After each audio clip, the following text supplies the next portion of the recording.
I've been here since the very beginning as a volunteer. A group of 8 of us watched as it was being built by a company from the United States called Applied Imagination. And that group has built similar layouts throughout the U.S.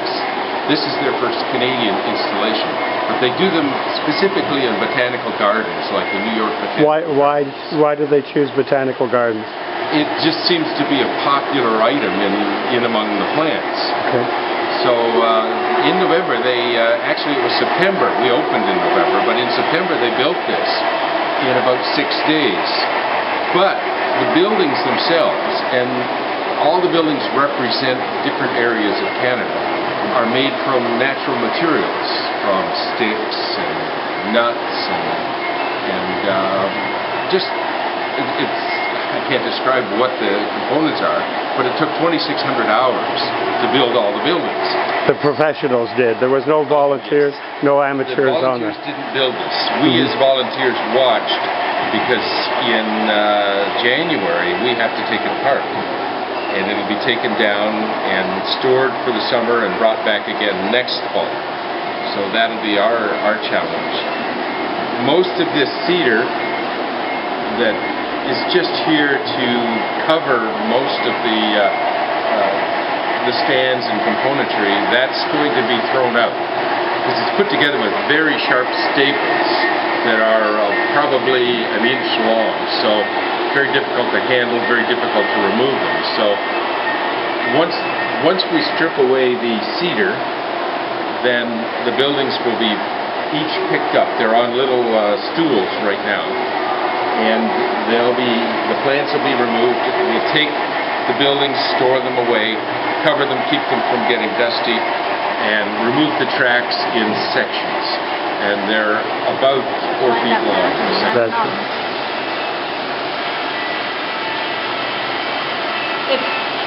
The light shows way better when it starts getting dark, and then you can see the lights in the building.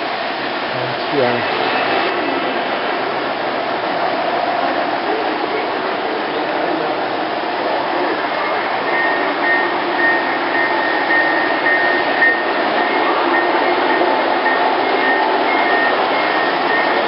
They supply the trains? Most of the trains were supplied by Applied Imagination to the Royal Botanical Gardens specifications. Right. Canadian national, of course. Yeah, what do they represent? Now, all the trains represented like the wheat and iron cars and things like that, as well as some passenger cars as well? No, there's no specific pattern to the trains other than Canadian national. Okay. We wanted a steam locomotive. The diesels are characteristic of modern. There's the lady you just saw, our ladybug, and then we have a ladybug bedroom. And we have a bumblebee. There's the bumblebee. And I haven't seen that around that much, but he goes to the bumblebee, or she goes to the bumblebee hive on the other side. And if you look in the hive, it's made out of nuts and seeds and flowers and mushrooms and just amazing what they do. Do you know how long the track is altogether, or anything of that sort? No. There are 6 separate operating systems here, but I don't have an actual count of how much or how long it is. What's the response been? Been tremendous. From who? Okay. From 2-year-olds to 85-year-olds, maybe older. Yeah. Everyone loves trains. And what's the biggest problem do you have? The kids want to dismantle or grab the cars or anything of that sort? Most are respectful. We've had very few that don't respect. We've had a little bit of damage. We lost a couple of nuts off one of our totem poles. That's about the worst we've had. We've caught little fingers grabbing at the ladybug. And we put poinsettias to protect the train around Niagara Falls, so they can't get too close. Okay. But beyond that, this was our first year, and we'll try to design it a little differently next year. It's quite a successful exhibit then for the RBG then, isn't it? Yeah. And it is owned by the Royal Botanical Gardens. It'll be back every year. Sure.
year, and it's anticipated that we'll do this every year.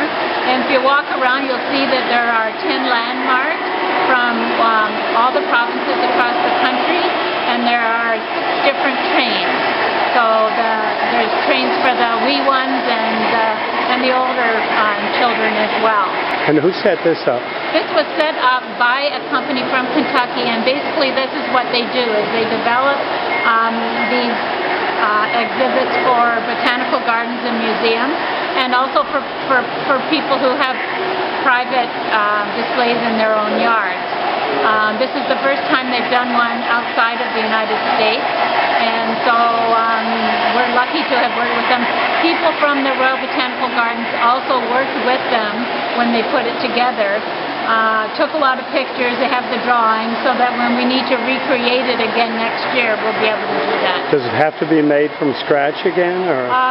Well, no, most of the pieces will be saved, but all the cedar will have to be reconstructed, because when they take the cedar apart, it won't survive. What are some of the elements that were put into the construction to sort of make it work? Well, like if you see these bridges and things, that's all willow. The large pieces are cedar, and all of the landmarks are made out of pine cones and acorns and seeds and nuts and all kinds of interesting So it's very natural. It's all natural except the trains. Okay, and the trains were bought from the company as well. They're all... Actually, I don't have an answer to that. Okay. And you're not going to make one up on the go. How about the amount of track? Do you have any idea about that? I don't. Okay, and then and this building right here, this chateau, is what? Well, that's the Parliament building. Okay. And the Peace Tower. Okay. And you'll see that there's the bridge from Quebec City over here. There's houses from Lunenburg. There's a grain elevator from the prairies. So it's a bit of a discovery. A bit of a discovery, landmarks from all across the country. And how have people taken to it? Oh, they love it. They love it. On the weekends, you can hardly get near here. Is that right? Yes, yeah. Terrific.